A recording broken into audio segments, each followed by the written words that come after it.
Bismillahirrahmanirrahim. Baca bismillah ya.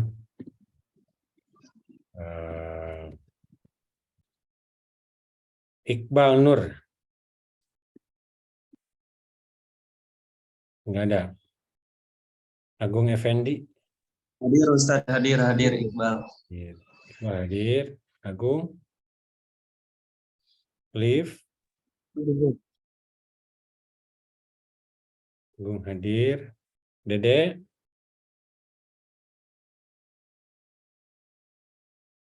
Enggak ada.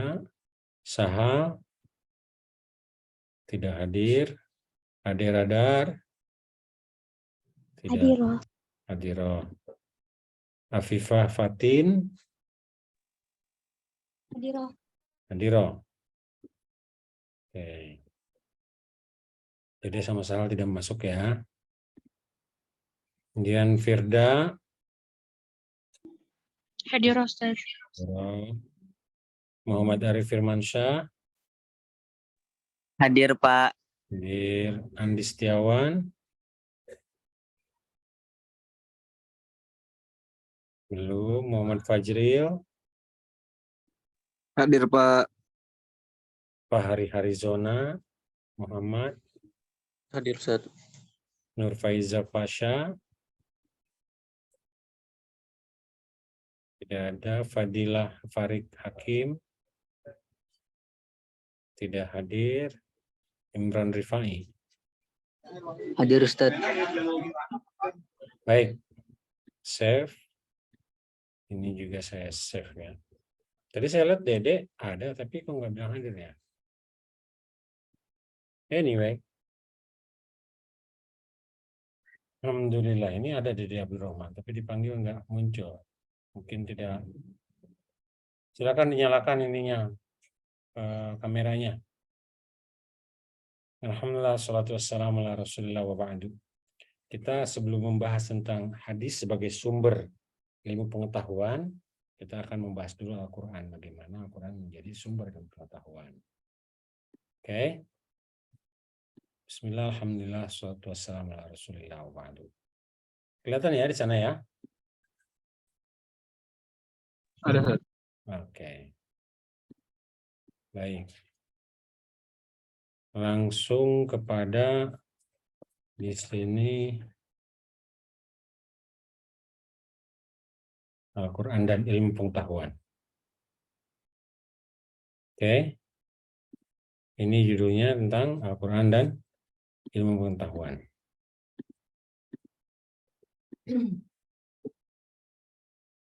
Hingga hari ini belum ada satu teori atau bukti ilmiah yang dapat menjawab tantangan Al-Quran. Kalau di Quran itu disebutkan gini, kalau kalian berani, buatlah satu ayat yang sepadan dengan Al-Quran. Gitu. Kalau tidak sanggup juga, silahkan untuk mencari orang yang mampu. Kumpulkan para ilmuwan untuk untuk menulis seperti yang tertera dalam Al-Quran. Terus terakhir, fa'in lam taf'alu walan taf'alu. Jika kalian tidak sanggup juga dan ternyata kalian tidak akan pernah bisa sanggup untuk membuat ayat seperti dalam Al-Quran. Kata al-ilm dan turunannya maklumat, ya, ilmu, maklum, i'lam, alam, itu terdapat lebih dari 780 kali. Ya. Al-ilmu wa masytuqqa minhu. Kata ilm dan apa yang menjadi bentukannya dari kata ilm itu disebut dalam Al-Quran sebanyak lebih dari 780 kali. Subhanahu wa ta'ala, Allah mengangkat Nabi Adam sebagai khalifah. Nah, Al-Baqarah 31-33. Mari kita diskusi. Apa yang dimaksud dengan khalifah? Agung. Pemimpin. Kan salah juga. Pemimpin. Siapa bilang khalifah itu pemimpin?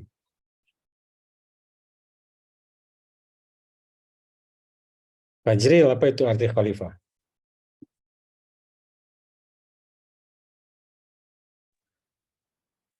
Pemimpin kan, Pak? Pemimpin lagi. Fahri Harizona, apa itu khalifah?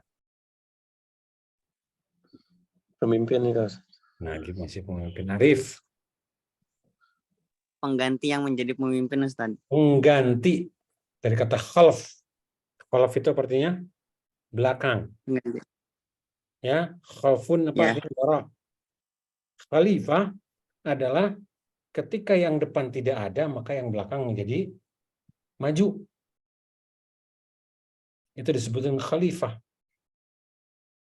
Maka ketika Rasulullah SAW wafat, majulah sebagai imamnya siapa? Khalifah. Abu Bakar. Tuh.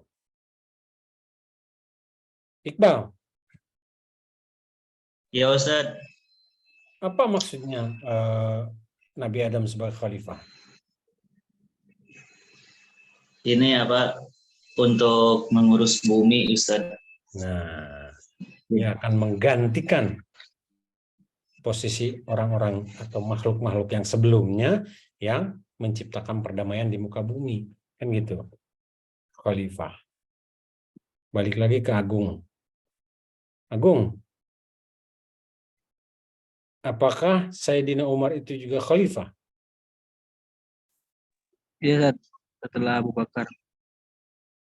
Tapi Sayyidina Umar nggak mau disebut khalifah. Saya bukan khalifah, katanya Sayyidina Umar itu ya. Jadi apa dong dia?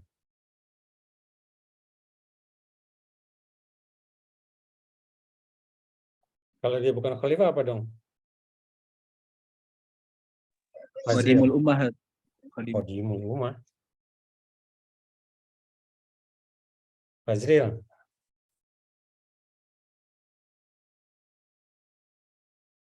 Muhammad Fahri. Apa dia? Amirul Mukminin, Pak. Hah? Apa? Amirul Mukminin. Amirul Mukminin. Apa artinya Amirul Mukminin? Lagi di mana, Dek? Pemimpin. Pemimpin orang beriman. Apa artinya Amir? Apa artinya Amir?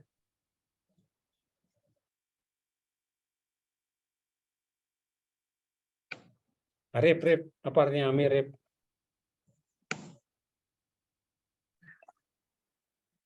Pemimpin, Ustaz. Amir.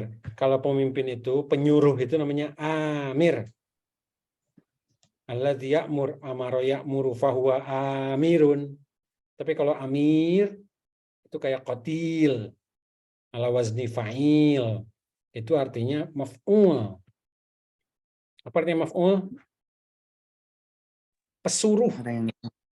Orang yang disuruh atau pelayan. Saya bukan khalifah.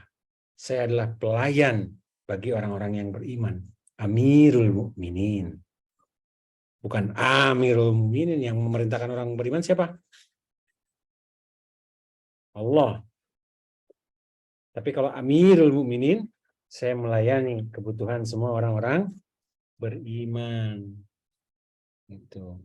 Karena dia melayani, ketika itu suasana paceklik, terjadi banyak perang, terjadi ketandusan, musim panas yang berkepanjangan, akhirnya banyak orang Muslim yang meninggal.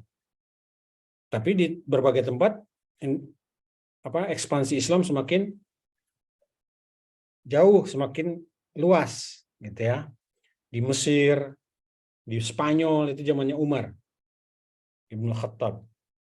Tapi di pusatnya sendiri di Madinah itu terjadi paceklik sampai akhirnya ketika ketika Sayyidina Umar mau wafat, dia katakan, carilah pemimpin kalian yang kaya, yang adil. Akhirnya dipilih siapa?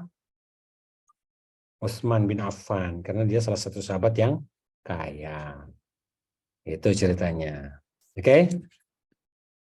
Ini ada Dede Abdurrahman. Nanti isi absennya ya Dede. Tadi saya tanya, saya panggil nggak dijawab. Baik. Lanjut. Kita lanjut ya kata dia. Jadi arti khalifah itu adalah pengganti setelahnya. Ya. Karena sebelum Nabi Adam ada juga makhluk yang lain yang mencoba untuk menjadi penguasa di bumi tapi tidak sanggup.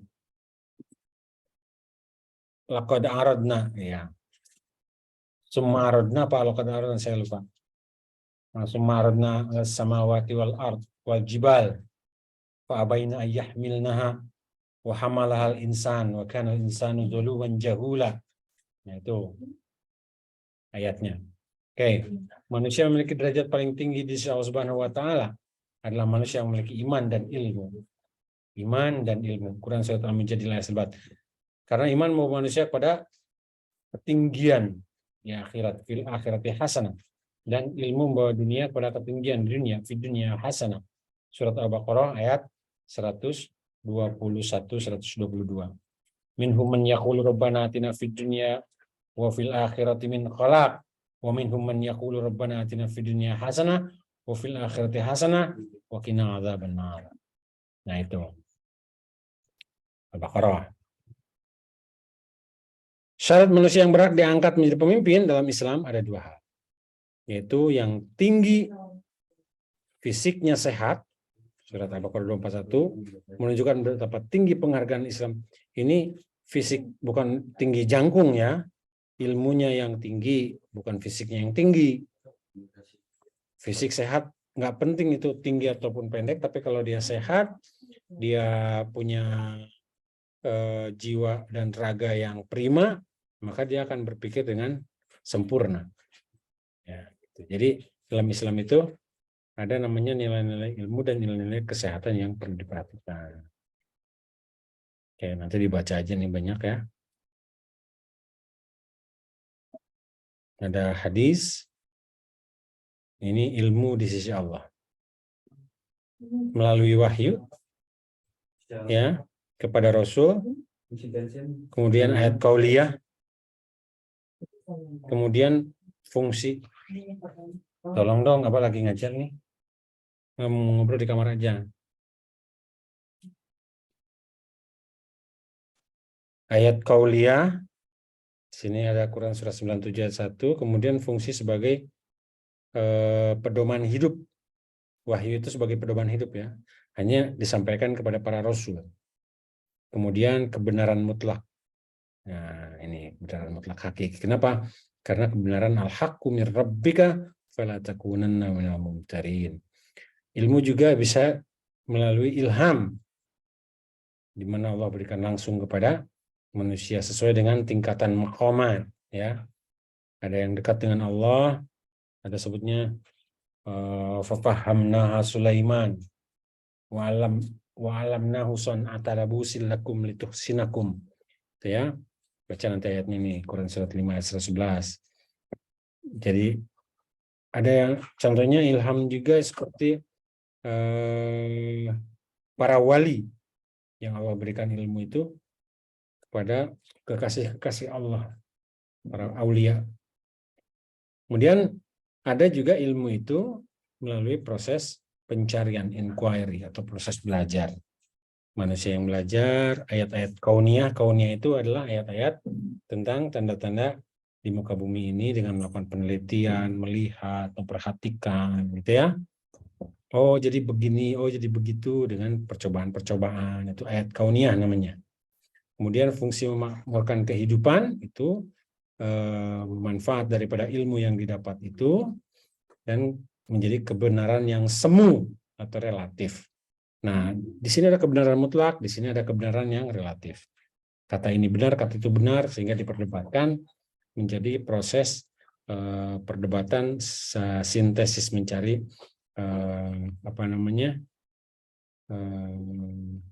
mencari pembenaran dengan argumen, ya, dengan reasoning. Maka dari kebenaran ini, kebenaran yang dari Allah yang mutlak dengan kebenaran manusia yang nisbi atau semu, tujuan agar manusia beribadah kepada Allah. Al-Zariyat ayat 56. Wa ma khalaqtul jinna wal insa illa liya'budun. Jadi ilmu itu pada akhirnya untuk beribadah. Bukan untuk sombong-sombongan, bukan untuk pinter-pinteran gitu. Orang yang belajarnya benar, orang yang ilmunya banyak dan dia mendapatkan hidayah pasti akan semakin dekat kepada Allah. Dan sebaliknya, kalau ilmunya nggak benar atau ada orang yang tidak beribadah banyak pada Allah, berarti dia tidak berilmu. Demikian pula dengan hadis. Kalau ini kan wahyu itu Al-Quran ya, kitab suci. Tapi bagaimana dengan hadis? Seperti pertemuan kita pada hari ini, kita akan membahas tentang hadis. Bagaimana hadis? Di zaman Rasulullah masih hidup, ya, di zaman Rasulullah masih hidup, saya terangkan sedikit saja. Zaman Rasulullah masih hidup, yang namanya hadis, perkataan Rasul, itu semuanya dibakar. Rasulullah sendiri yang menyuruhnya dibakar. Kenapa dibakar? Bertujuan agar tidak tercampur dengan ayat-ayat suci Al-Quran yang betul-betul mutawatir. Ya, mutawatir. Karena ayat Al-Quran itu mutawatir. Kata-katanya dan maknanya dari Allah. Al-Quran itu adalah ilmu pasti. Jadi tidak bisa menggunakan perkiraan-perkiraan Al-Quran itu. Tafsirnya juga nggak kira-kira begini, kira-kira bisa. Dia pasti dari Allah. Dari segi lafaz ataupun maknanya. Maka semua perkataan Rasulullah yang ditulis dihapus, dibuang. Tapi masih teringat dalam benak para sahabat. 100 tahun kemudian, ya, 100 tahun kemudian muncullah para pencari. Orang ketika itu sudah pada hafal Quran semua, udah tahu ini Quran, ini bukan Quran. Oke, 100 tahun kemudian setelah Rasulullah wafat, ya, 100 tahun setelah Rasulullah wafat, ada namanya Syekh Al-Bukhari yang mencoba menyusun kata-kata dan sikap serta ajaran yang disampaikan oleh Rasulullah berupa kalimat-kalimat dari Rasulullah sendiri. Baik, 3 hal ya, secara sikap, secara kata-kata, ungkapan, ataupun hal-hal yang beliau setujui dengan kata takrir. Takrir itu yang dilakukan oleh para sahabat, tapi Rasulullah tidak melarangnya. Itu namanya takrir. Ya, al-hadis summa qalahur rasul wa ma amilahu rasul wa ma qarrarahu rasul. Ada 3. Itulah disebut dengan hadis. Nah, dicarilah oleh Imam Bukhari ini kepada para sahabat, kepada para tabi'in untuk dicari apakah benar ini. Katanya benar. Coba lihat, tanya ke Anas bin Malik. Coba tanya ke ini. Akhirnya dicari ke semuanya itu berupa sanad. Ya, sanad. Kata ini, kata haddatsana hadza, haddatsana fulan, an hadza, kan gitu. Itu. Jadi di takhrij dan dikeluarkan, istilahnya dipatenkan oleh Imam Bukhari, maka menjadi kitab. Kemudian disusun lagi berdasarkan urutan fikih, mulai dari syahadat. Bab yang pertama dulu bab toharo, bab syahadat, bab sholat, bab saum, bab zakat, bab haji, bab muamalat, bab munakahat, ya, semuanya tersusun seperti itu. Itu Imam Bukhari. Kemudian Imam Muslim juga, dia hanya mengumpulkan hadis-hadis yang betul saja, yang benar saja, yang betul-betul sahih saja, yang betul-betul mutawatir. Jadi 2 imam ini, Syaikhan ini, Imam Bukhari dan Imam Muslim, mengumpulkan semua perkataan Rasulullah yang bukan Al-Quran untuk dijadikan sebagai pedoman ilmu. Dan disusun dalam kitabnya berdasarkan urutan fikih. Ya, ada namanya Kitabut Tauhid, ada namanya Kitabut Thaharo. Kitab-kitab itu artinya kumpulan tentang hadis-hadis Thaharo, kumpulan tentang hadis-hadis sholat, kumpulan tentang hadis-hadis zakat, kumpulan. Dan bukan hanya 2 kitab ini. Termasuk kemudian setelahnya Muwatta Malik, Sunan Tirmidzi, Sunan Abi Daud, Sunan Ibnu Majah, ya. Ada Kutubut Tis'ah atau Kutubus Sittah. Ada banyak lebih dari kalau nggak salah ada 9 imam yang mengumpulkan hadis-hadis tersebut. Bahkan hadis-hadis dhaif pun dikumpulkan untuk melihat perbandingan, ya. Untuk membandingkan gitu. Ini yang sahih, ini yang dhaif. Coba kalau Anda baca kitab Bulughul Maram karya Syekh Ibnu Hajar Al-Asqalani, itu di sana ada kitab yang ada bab yang membahas tentang hal yang sepertinya kontradiktif. Contohnya gini, dalam Kitabul Adab, apa contohnya? Dalam Kitabul Adab itu disebutkan la yashrabanna ahadukum qa'iman. Janganlah sekali-kali di antara kalian itu minum dalam keadaan berdiri. Gitu ya. Itu satu. Tapi dalam hadis yang lain disebutkan karena Rasulullah SAW yashrabu mal jam-jam qa'iman muqabbilatan al-Ka'bah. Nah, gitu. Hadis lain sebutkan Rasulullah itu minum air zam-zam sambil berdiri menghadap ke Ka'bah. Jadi mana yang benar? Apakah minum itu duduk atau berdiri? Nah, jadi ditakhrijlah di situ. Yang satu bicaranya tentang adabnya minum itu harus duduk. Yang satu lagi bicara tentang sunnah. Dalam hal minum air zam-zam setelah tawaf boleh dilakukan dengan cara berdiri. Karena mungkin ketika itu di bawah itu kotor. Zaman ketika itu kan belum ada marmer sampai seperti sekarang ini. Ya. Jadi ketika larangan untuk minum sambil berdiri itu bukan larangan haram, melainkan bicara masalahnya adab. Nah, itu untuk membandingkan kok ada hadis yang kontradiktif dan ada juga hadis-hadis yang lain. Ada hadis-hadis yang lain. Ya. Nah, jadi dalam kitab Bulughul Maram itu banyak hadis-hadis yang terkesan kontradiktif. Intinya apa? Bagaimana kita selaku umat Islam bisa menemukan sebuah metodologi untuk memperbandingkan ini kenapa demikian perbedaan, kenapa terjadi perbedaan. Paham ya? Mudah-mudahan bisa dipahami. Jadi kita bisa menemukan sebuah analisis perbedaan dengan menggunakan metodologi, dengan menggunakan logika, dengan menggunakan analogi-analogi yang berdasarkan pemahaman tertentu dan perspektif yang berbeda. Jadi bukan tidak konsisten, ya, bukan tidak konsisten, melainkan ada alasan yang tertentu sehingga hadis itu terkesan kontradiktif. Oke? Sampai sini ada pertanyaan? Waktu tinggal 4 menit lagi. Firda lagi ada di kampus ya, Firda? Di MBH ya? Halo? Nyalain gara itu video sama ininya, saya jadi kayak ngobrol sendiri kayak gini nih. Coba lihat aja tuh. Nyalain mikrofon dan videonya.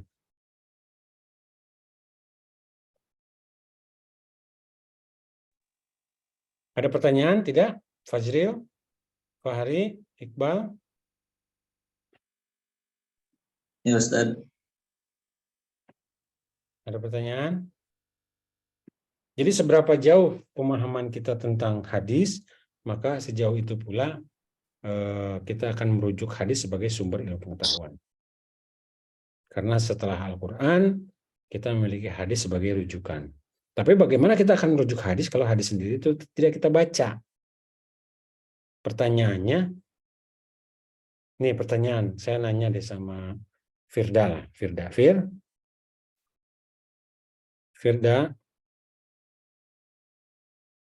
nggak dengar? Iya, Bapak. Ya. Punya kitab hadis nggak? Kitab hadis apa ya, Pak? Ini deh yang gampang saya tanyanya. Kapan terakhir kali baca hadis? Kalau Al-Quran saya yakin selalu baca. Bacanya nggak di kitab sih, Pak. Ya, kapan terakhir kali baca hadis? Terakhir ngajar itu ngajarin hadis ke anak murid. Apa itu hadisnya? Banyak sih, Pak, hadisnya. Satu aja sebutkan. Hadis niat. Niat. Innamal a'malu. Iya, di niat. Oke. Arif, Iya, Pak. kapan terakhir kali baca hadis? Udah lama nggak baca sih Pak. Kitabnya juga nggak kebaca. Nah, kan nggak tahu. Nur Faiza Pasha, Iya, Bapak. kapan terakhir kali baca hadis? Udah lama kayaknya, Pak. Udah lama ya, ada setahun? Ada kayaknya.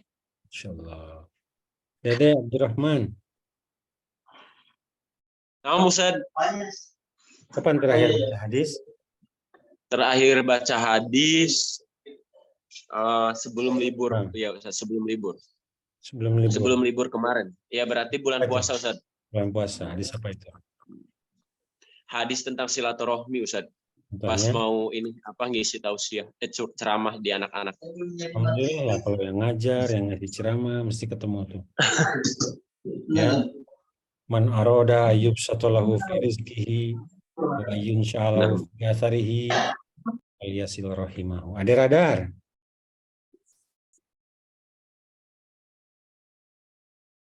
Tidak ada dia. Sahal. Sahal. Tidak ada. Afifah, itulah yang saya khawatirkan kalau dimatikan itu kita nggak tahu orangnya ada apa enggak. Bisa aja Pak kalau dimatiin ini apa namanya kameranya nanti putus-putus gitu kan. Banyak lah alasan. Saya panggil nih Imron Rifai.